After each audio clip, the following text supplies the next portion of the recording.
Oh, hi there. You scared the shit out of me. Hey everyone, it's Sagan, decided to say. We're just catching up on the light Christmas reading. But welcome back to the 12 Days Christmas. This is the 11th day of Christmas. The science gives to thee. A very special video. Yeah, this one's been a long time coming. So, at least once during the 12 days, we'd like to try to do a video that is a gift from us to you, the fans. And that's what this is today. If you're a long-time viewer of this channel, you know that there are only 2 times, maybe 3 times a year where we put out daily content in a row.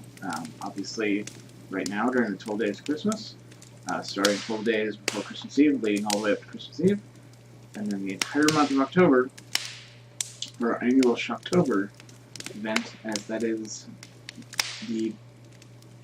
one of the early core things of this channel that we started doing.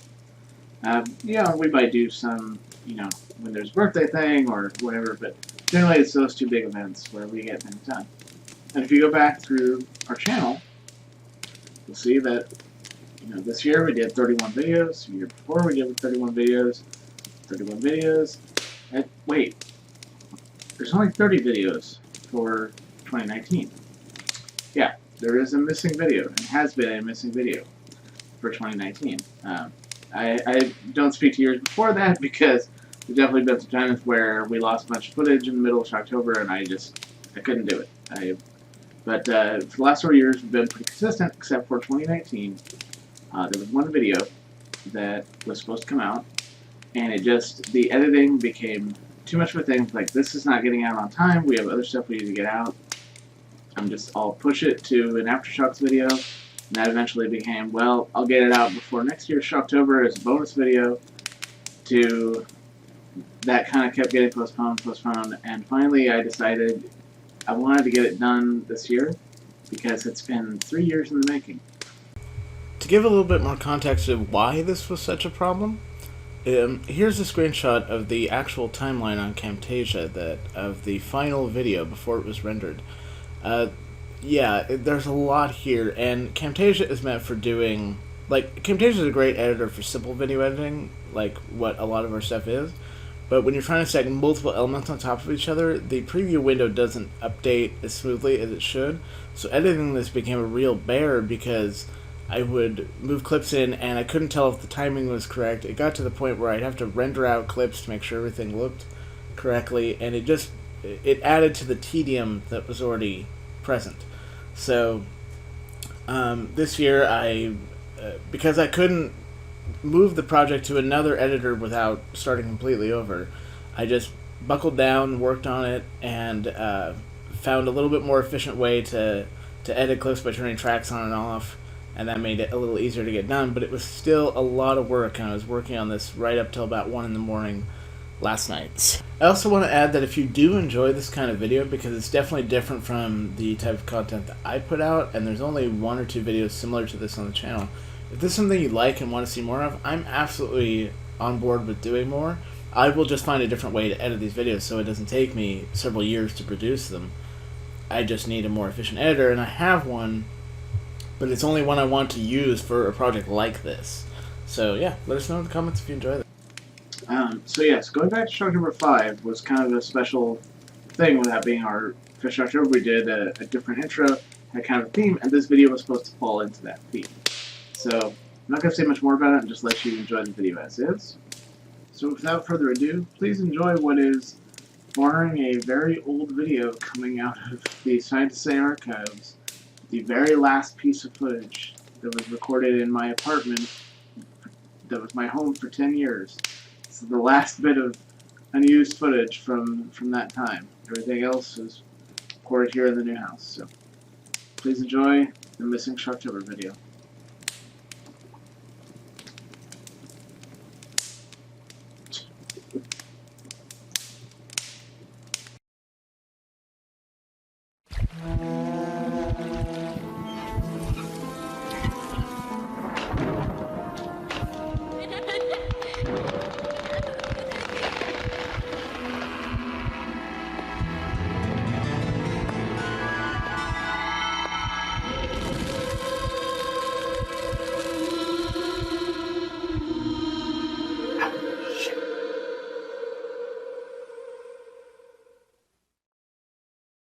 Hey everyone, it's the Sagan from Scientists Say, and welcome to today's Shocktober video. So today we're going to do something a little different. The Tesla and I have talked about doing more review videos for the channel, but we don't often get a chance to actually do them. Well, today I'm going to do one today, and I've written myself a bit of a script here, but it's more of a guideline just to keep me on topic so I don't ramble. So, let's talk about Saturday nights. I grew up in the 1990s, and here in America we had a kids channel called Nickelodeon. It was the home of a lot of popular kids shows when we were growing up. Rugrats, Doug, Rocko's Modern Life, just to name a few. But every Saturday night, from 1992 to about 1999, for me at least, there was SNICK. Short for Saturday Night Nick, iconicized by the big orange couch. It was a programming block from 8 to 10 p.m. on Saturday nights. 4 shows meant for slightly older kids, some of my favorites. Debuting with shows like Clarissa Explains It All, starring a young Melissa Joan Hart, at 8, followed in the 8:30 slot by Roundhouse, basically a 90s white kid attempt at in living color, eventually replaced by one of our personal favorites, The Adventures of Pete and Pete, which was also eventually replaced with All That, which is more or less SNL for kids, and where Kenan Thompson got his start, of course. Followed by Ren and Stimpy, the namesake for my beloved companion of 16 years, at 9, and finishing up with my personal favorite, Are You Afraid of the Dark, the show we're here to talk about, at 9:30. So yes, Are You Afraid of the Dark? If you can't tell, we're fans of the show. Having ditched our usual theme music and modeled our Shocktober intro this year around a shot-for-shot remake of the title sequence, it started as an offhand crazy idea of a what-if on my part. Pretty much directly inspired by the thought of replacing the clown in the opening sequence with our beloved bust of Teddy Roosevelt. So then I started to think, wait a minute, what if we actually did it? I have a 3D printer now, and it would be easy to recreate something like the final shot. So I loaded up some silver and orange filament and printed out the Scientists Say logo and the Shocktober logo. Came out pretty good, all things considered. I mean, there's a few issues with this one, but like this is fabulous. And that wasn't planned. It just came out that way. And I have the DVDs, so I thought, what a good time to, finally do a review of the show here. So, oh yes, and we will have a review or a behind-the-scenes look at how we made the Shocktober intro this year after Shocktober was over. But I digress. Are You Afraid of the Dark? It was a Canadian-produced horror anthology series that started airing here in the States during the Nick block in 1992. The show centers around a group of kids calling themselves the Midnight Society that meet in the woods once a week to tell ghost stories around the campfire.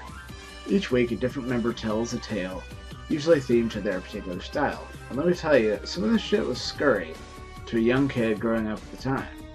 Hell, I knew kids that would literally change the channel the moment they heard the theme song begin. The show ran from 1992 through 1996 for 5 seasons and was cancelled.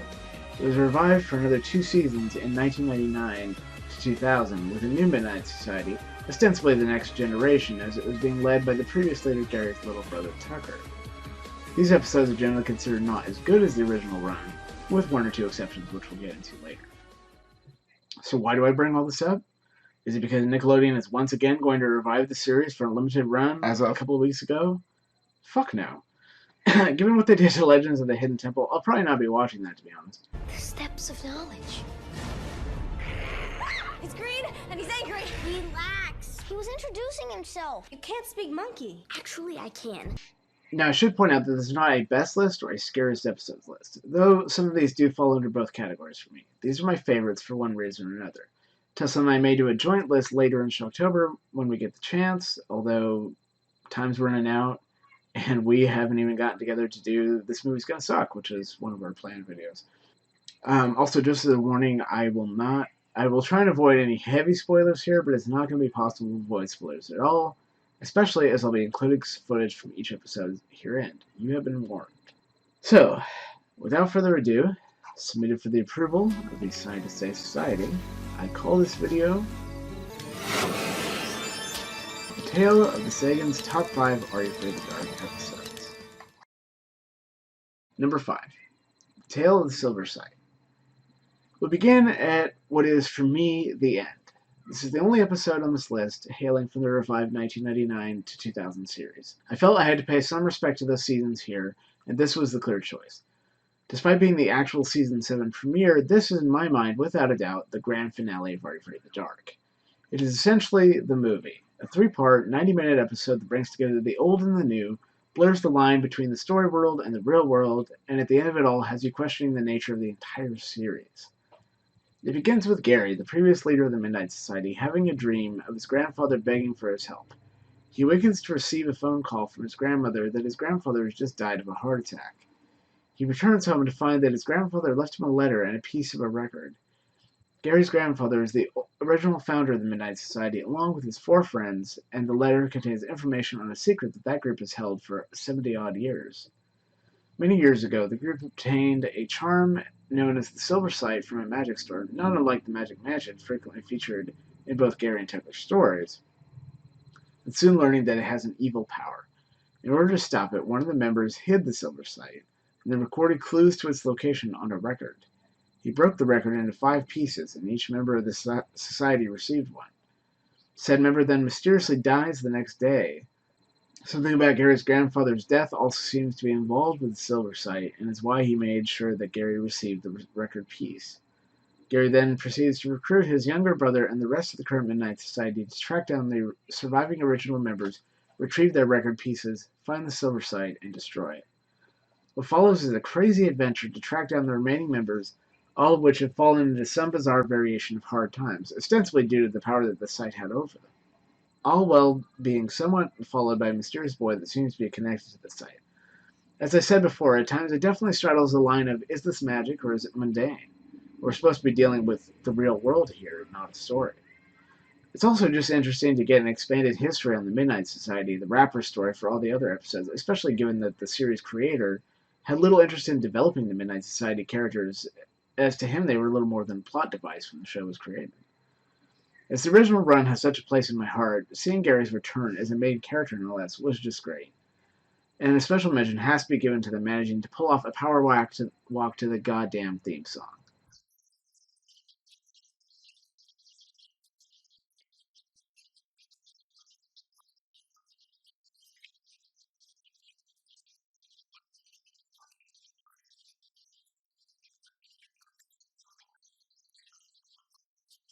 I mean, that is just awesome. As I said earlier, I won't give too many spoilers here, but the ending is a nice twist and will definitely leave you questioning not only the episode, but the series itself. Number 4. The Tale of Cutter's Treasure. This episode was an event when it aired. It was hyped for weeks beforehand, because it was not only going to be a 2-parter, but it would also be the first, and so far only time, that 2 storytellers would work together to tell a tale. It was also clearly going to be about pirates, so, what's not to love? The other hype train moment for this episode was in knowing that both Gary and Frank, my 2 favorite storytellers, were going to be telling the story. There was a good chance that both of their recurring characters, Mr. Sardo... That's Sardo. No, mister. Accent on the dough. Sorry. Sardo. And Dr. Vink... Vink. Yes, that guy. Not bad. That both of those characters might show up in this episode. And not only did they even team up at one point. So the episode centers around Russell Rush Keegan, a normal 15-year-old kid who's honestly just trying to get his groove on, but keeps getting cock-blocked by his younger brother Max. As a means of getting him to leave him alone, Russell agrees to Max's bribe of buying a magic set from Sardo's... That's Sardo. No, skip it. Magic Mansion. While there, he inadvertently opens a previously unopenable chest. At first it seems like he's just going to end up with some moldy old trinkets, a key, a rusty dagger, or a broken spyglass. But these turn out to be more than meets the eye. Pretty soon Rush finds himself and Max being terrorized by the spirit of a cutthroat pirate named Captain Cutter, played by guest actor Charles S. Dutton, kind of a big guest star for the show. Cutter eventually kidnaps Max to force Rush to face him in battle. I mean, this is just a great episode being so pirate-centric, combining 2 recurring characters, the makeup, the special effects even hold up. Mostly. Number 3. The Tale of the Nightly Neighbors. I heavily debated whether to include this episode from the first season or The Tale of the Lonely Ghost. They're both pretty iconic of the first season for me, but in the end, this episode won out, as it's definitely the more entertaining of the 2. This is where I have to bring up a minor criticism of the show. I can't sit here and gush the entire time. I mean, let's be honest, that would get boring. I don't know if this is a Canadian thing or what, but in nearly every episode of the series, there's somebody that has a weird name. Like nobody is naming their kid this weird. In the first season alone, we have Denny Ouija Bostic, though I suspect that one's a last name, Weeds, and more. In this episode, we have Day-Day. Now, I'm willing to admit that might be a nickname or short for something, but he's never called anything else throughout the episode, even by his mother. Seriously, Day-Day. Like, what? Like King Day-Day? Like, what? I mean, what are we doing here? Anyway, I'm getting off topic. This episode centers around Day-Day and his older sister Emma, who is frankly way too nosy for her own good. They have new neighbors that move in across the street, and Emma is immediately curious because of this. She eventually comes to the conclusion that they must be vampires because they're only ever seen at night, hail from the Ukraine, conveniently adjacent to Transylvania, and everyone in town is starting to come down with a mysterious illness, including bandages on the neck. She is so convinced of this, she is willing to flat out commit breaking and entering while the Browns are out of the house to prove that the large crates they received earlier in the episode in fact contain their coffin. Meanwhile, the Browns pay their family a visit and happen to explain that they work in the hospital on the night shift, though their dialogue doesn't exactly dissuade you from the idea that they might be vampires. What is it you do for work? We've been studying your emergency healthcare services, paramedics, you call it. It's absolutely fascinating work, although sometimes a bit, bloody. I'll be honest here, a big reason why this one's on the list is because I've always loved vampires and vampire lore. And this episode did a great job on waffling between are they or aren't they vampires. These refrigerators locked. I want to see why.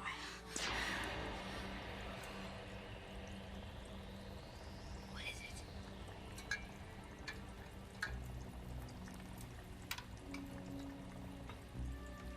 It's blood. I won't reveal the answer here, but the ending is definitely a memorable one. Number 2, The Tale of the Midnight Madness.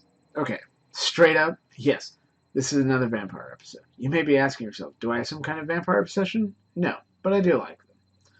This episode centers around Pete, a young man working at the aging Rialto Theater, an old-fashioned movie theater with one screen, a giant auditorium, classic black and white movies, and unfortunately very few patrons. When Pete hears that the Rialto will close, he starts a street campaign to keep the place alive, even going so far as trying to get landmark status. His campaign gains a bit of interest, but ultimately doesn't bring in many customers. It does have one unexpected result, however, the reappearance of Dr. Vink. This being a Frank story, that would make sense. This time, a former movie director from the black and white era of film. He is immediately enamored with the theater and expresses a desire to save it. How? By giving them a print of one of his films. A horror film. Really? A vampire film, to be precise. It's quite unique, for in my story, the vampire wins. He assures the manager that if he'll play the film, people will flock to see it. In exchange, he only asks for one night a week to show his other films. Having no other choice, the manager agrees. Eventually, they play the film, possibly with some prodding from the film itself, that's left a little ambiguous, which turns out to be Nosferatu, except that Orlok kills Harker, and it's an instant success. The theater's fortunes turn around so well that the sale of the theater is cancelled, and they're able to bring in more modern films. Unfortunately, when Vink... Dr. Vink. With a ver. Yes, sorry. Returns to claim his end of the bargain, the manager tries to renege on the deal. Vink promises that he'll regret this and disappears. The next night, well, this happens.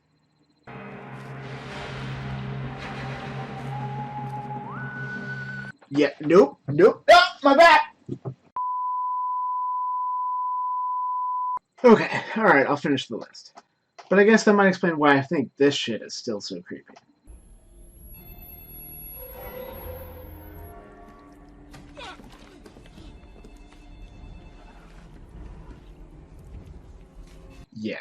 Yeah, see, this is the one. This is the one that, as a kid, scared the shit out of me. Everyone wants to talk about Dead Man's Float being the scariest episode. No, fuck you. That shit ain't even on this list.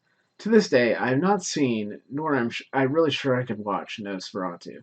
Something about the way Count Orlok is done, and in that movie, it's just really creepy to me. And they did a great job replicating that in this episode. I remember sitting in my dad's lap, and he kept giving me shit for covering my eyes at various points when this episode first aired.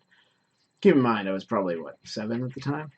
I have no trouble watching it now, but something about the way the vampire is done, being ghostly pale with the long, spindly fingers, the oddly fucked up fangs, and how he manages to feel like an unstoppable force, it is a bit unsettling. Alright, before we get to number 1, I want to give a few quick shoutouts to episodes that didn't make the list. These aren't necessarily 6 through 10 if I'd make a 10-slot list, just episodes I felt deserved a mention for one reason or another. The Tale of the Bookish Babysitter. This is a Season 4 episode that focuses around a babysitter with a collection of books, each one with a different story, but as one reads them, elements of the story come to life. As a kid that would read a lot and get sucked into books, this just resonated with me because of it. Plus, it's just a good episode. The Tale of the Pinball Wizard. I'll be honest, if I hadn't decided to put The Tale of the Silver Sight in the number 5 spot on this list, this one would definitely be in its place. This is the Season 1 finale. It centers on Ross, a kid that wants desperately to have a job, but his only real skill is that he's good at pinball. After talking the local tinkerer into letting him watch his store while he goes out to lunch, Ross proceeds to do exactly what he was warned not to do and play an antique pinball machine in the back of the store. He later finds himself being chased by elements of the same game while trapped inside the mall. It's a great episode with arguably one of the darker endings in the series, which definitely makes it stand out. The Tale of the Lonely Ghost. This episode deserves a shout out for really being the episode that put the series on the map. The 3rd episode of Season 1. It's about a girl staying with her cousin over the summer, and she's dared to spend the night in an abandoned house next door. Only the house isn't entirely abandoned. As mentioned earlier, I nearly put this on the list, but it was the first episode that I ever saw, and my mom taped it for me, and I remember watching it over and over, just loving the whole idea of the show. You know, kids getting together in the forest, telling ghost stories around a campfire. The Tale of Station 109.1. Okay, I'll be honest, I'm pretty much giving this episode a mention just because they managed to get Gilbert Gottfried to guest star in it. As a kid, all I could think of, it's the voice of Iago, the entire episode. Do not knock on the window! What's the matter with you? You can't breathe? Here, knock window. Do not on the. Let's try it together, shall we? Do not knock on the window! The episode is still a good one, focusing on a kid who stumbles onto what is essentially the DMV for the dead, and is mistaken for being dead, and is chased down by management to be dragged to the other side. Gilbert Gottfried, fresh from his Aladdin fame, guest stars as the bureaucrat in charge. It is definitely worth a watch for his performance alone. But you're making a mistake. I don't make mistakes, buddy boy. When I was alive, I worked for the Department of Motor Vehicles! The Tale of the Ghastly Grinner. I also considered this one for the list, as it's just a wacky, memorable episode. Long before I had the series on DVD as I do now, this was one of the episodes my grandmother taped for me, and I would often watch it before bed while spending the night at her place. My grandma was always quite creeped out by the Grinner, centering around a boy named Ethan, who comes into possession of the only copy of a comic book featuring the titular Ghastly Grinner. Thanks to a mishap involving a microwave, you heard that right, Ethan manages to bring the Grinner to life and must figure out how to stop him before he turns the town into a bunch of blithering idiots. Like the first season episode Laughing in the Dark, if you have any sort of coulrophobia, this episode will give you nightmares for sure. Well, on the surface, it has a bit of a lighter-hearted feel, fitting in with the comic book motif used throughout the episode. The Grinner himself is definitely creepy. Honestly, I could give a shout-out to several more episodes, or have done a top 10 list, but really, then this video would go on forever. So without further ado, finally, number 1, The Tale of the Dangerous Soup. Now, I probably hear some of you going, huh? But let me tell you why this is my top episode of Are You Afraid of the Dark. To me, this episode epitomizes the show, in a way. The story told by Frank, who has sort of been the audience surrogate character going back to the first episode, The Tale of the Phantom Cab. In that episode, he's inducted into the Midnight Society, and so you are introduced to them at the same time he is, and like I said, he just feels like the audience surrogate. He begins this episode by asking each member of the Midnight Society what they're most afraid of. Besides a non-answer from Gary's younger brother Tucker, Slasher movies. That doesn't count. Cheap. What can I say? I'm not afraid of anything. everyone else admits their deepest fear, from heights to dogs to birds. Frank finally then admits what everyone has suspected for years. I'm afraid of the dark. Yes, he admits it. The whole point of this? His story is about fear. This episode features the return of Dr. Vank, this time a mad chef in his latest endeavor, the Wild Boar restaurant, with his specialty of the house. Le potage dangereux. The dangerous soup. Now yes, I'll fully admit I've added almost every Dr. Vank appearance on this list, and I just have to take a moment to point out that Aaron Taggart played the shit out of this role, being a fun-loving eccentric one moment and a dangerous antagonist the next. But I'm getting a little off topic. So Dr. Vank has this restaurant with this signature green soup, and people flock from miles around to sample it for $100 a bowl. Yes, you heard me right, $100 a bowl. $100 for a bowl of soup. If I had that kind of cash, I would not be spending it on a bowl of soup. And that's in 1994 dollars. That'd be about $177.69 in 2019 dollars. It's so special, the employees of the restaurant are only given a single taste when they're hired. If they take another, presumably without paying for a full bowl. Jersey, what are you doing? I just want another taste. You'll get fired for that. The episode centers around angsty loner Reed and the hostess of the Wild Boar, Nani Walker, played by Neve Campbell, just 6 months before her big break as Sidney Prescott in the Scream franchise. Reed is hired to be the new busboy. Everything seems to be great at first, but then people start to randomly quit the restaurant. Reed and Nani eventually discover this is because Dr. Vank is utilizing a talisman he supposedly acquired from a native tribe during his many travels. It knows what scares you.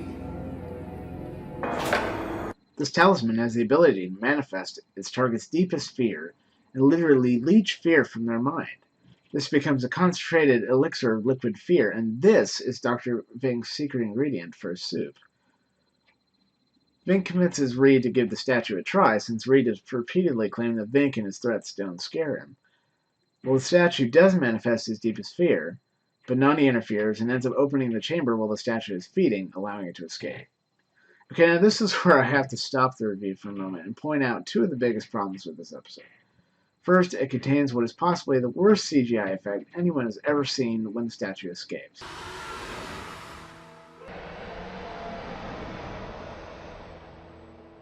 Yeah, it's pretty bad. Secondly, the statue used in this episode never frightened me really, but it always did feel like some properly creepy ancient statue, right? Like, I figured their props department just came up with something good. Well, as it turns out, I found out in my research for this video that it's actually a mass-produced lawn ornament available in Canada. So us Americans probably fell for this. I bet some Canadians were laughing their ass off, or terrified of going into their backyard for a while. That said, I've been considering buying one for decoration since I found out that $75? Shit, it's not even solid. Anyway, I'm getting off topic again. Obviously, I'm not going to spoil the outcome of the episode, but Reed and Nani have to work together to stop the demon statue before it consumes them both and escapes into the world. In the end, it's just my favorite all-around episode, and only really leaves me wondering, what does fear taste like?